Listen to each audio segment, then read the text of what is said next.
So there we go. We're done. I think I like snippets of the. I mean I enjoyed it. I think I particularly liked that last bit where you've actually got to try and take into consideration the speed of the car. And I liked the second mission where you're trying to set things up. Even the last bit of the last mission, of the penultimate mission, I should say, actually, where you're kind of bunkering down and defending yourself. That was really cool, and I think that those kinds of things are what I would have liked to have seen more of. I don't know if that's what it's like in 3 or 4. I've got 3. Do I have? No, I don't have 4. I have a physical copy of 3 that is there to be opened. I'm kind of intrigued by 4. Because 3 and 4 they make more sense from the context they're in. Because 3 is North Africa,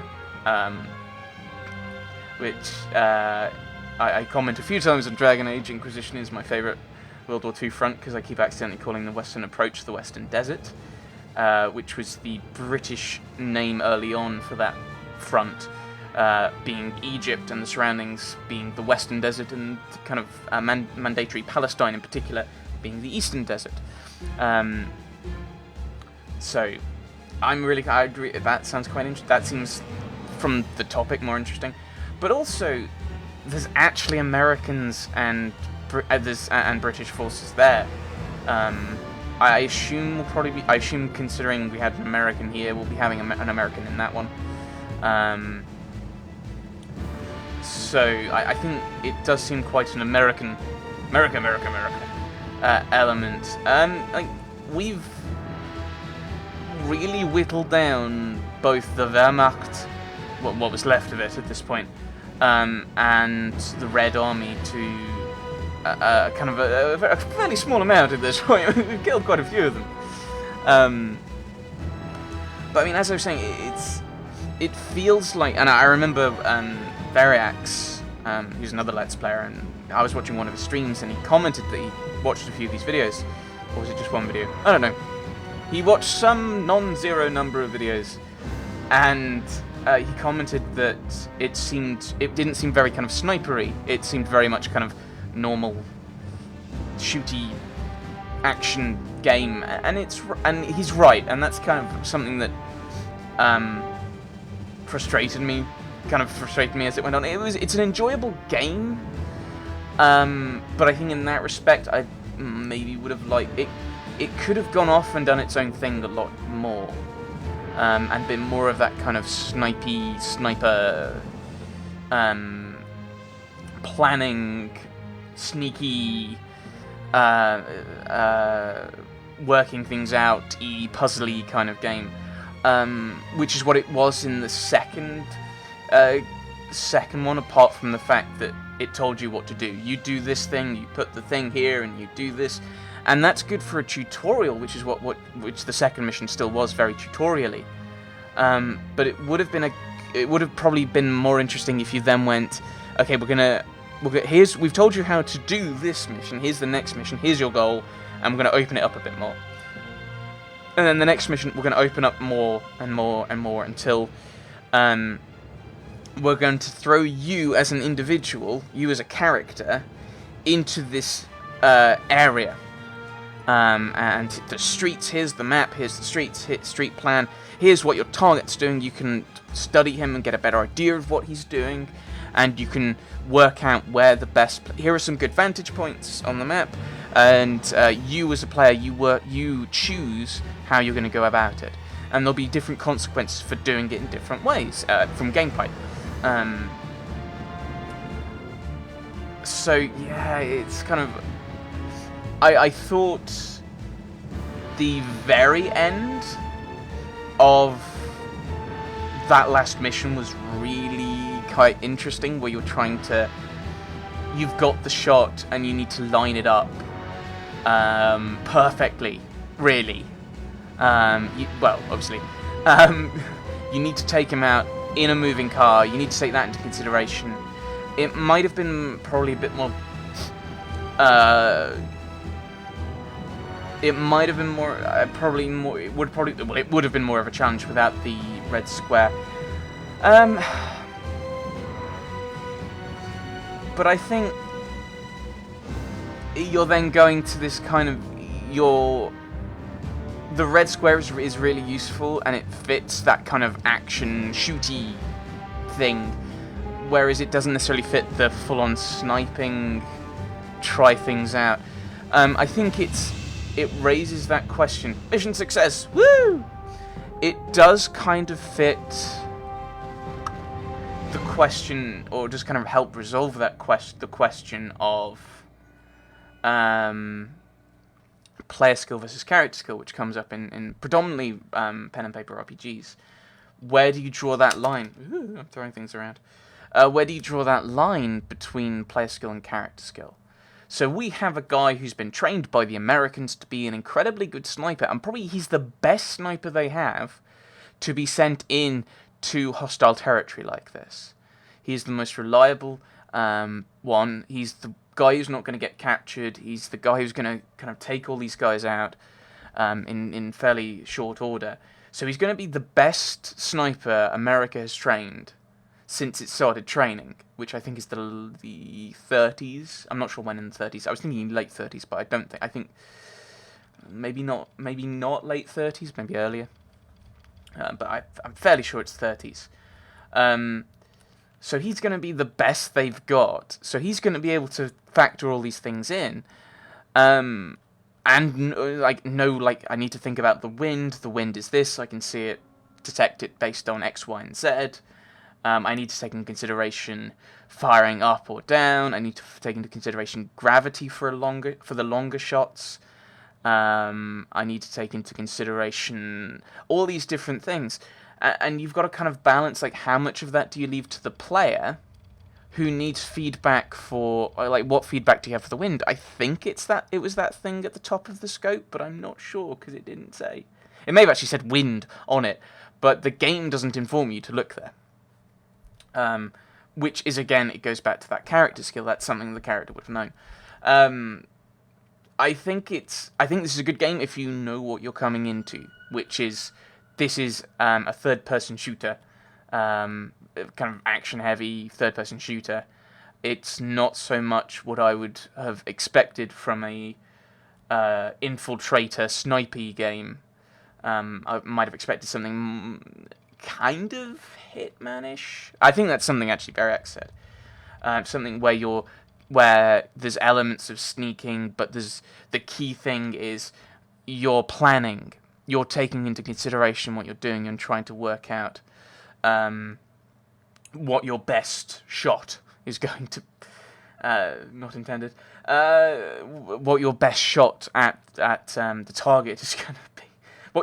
What is your best plan to achieve your goals? What would that be? And I think it might have been interesting if there were missions that weren't go and kill this person.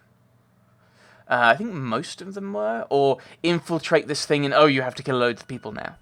I think it could have been interesting if it was just kind of get in, get out. I think almost every mission probably had some you need to kill people part.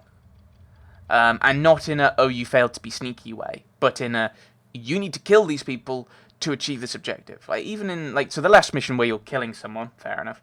The one before where you're blowing up, and there's an incidental killing there. But you're explicitly told to kill the launch supervisor. And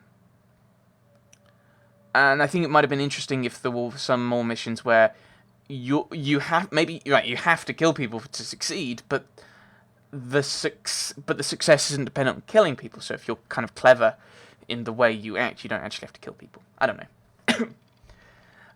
Yes. So babble.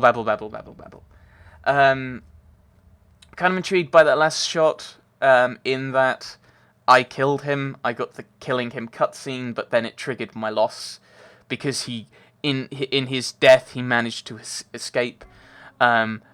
I assume we will say that that distance allows the Russians to, if they can't retrieve him, they can retrieve his data faster than we can. And that's kind of the length. That's kind of the arbitrary barrier, and he would have rolled further, and they probably almost certainly would have gotten to it first. Whereas if it's closer, obviously we've got the chance to go down, get his data, and stop them using it again. I don't know. That's kind of the storyline in my head as to why that works. But yes, this was good. I'm kind of glad I played it. It was fun. But yes, not sure what I'm going to do next time. Although I'm intrigued by Sniper Elite 3 due to the theater it's in. Be interesting to know, like, are they if they do a Pacific one? I don't actually think there's any real.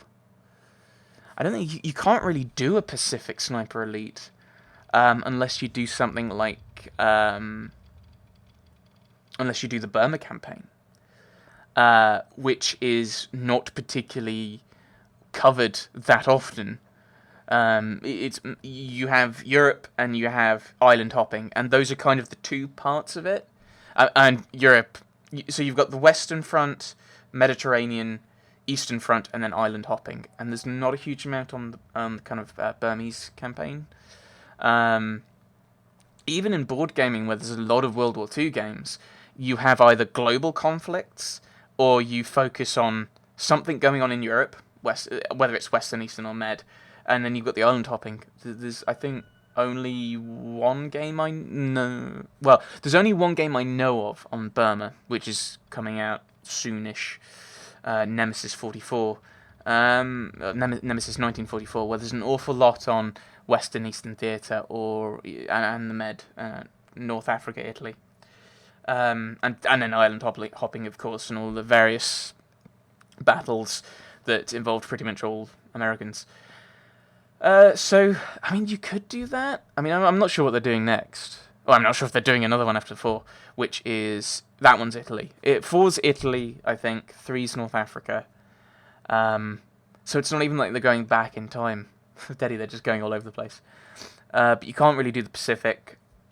Eastern Front you could do, but then you can't really have an American. Well, Russia.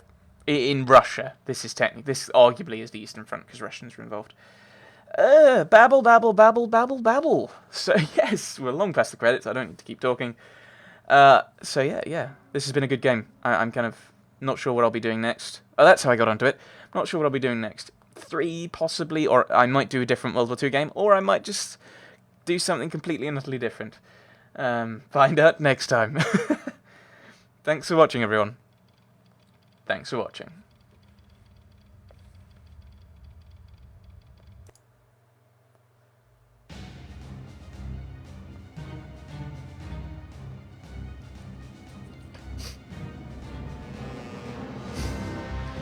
Actually, just in case anyone's interested, let's have a look at the leaderboards now.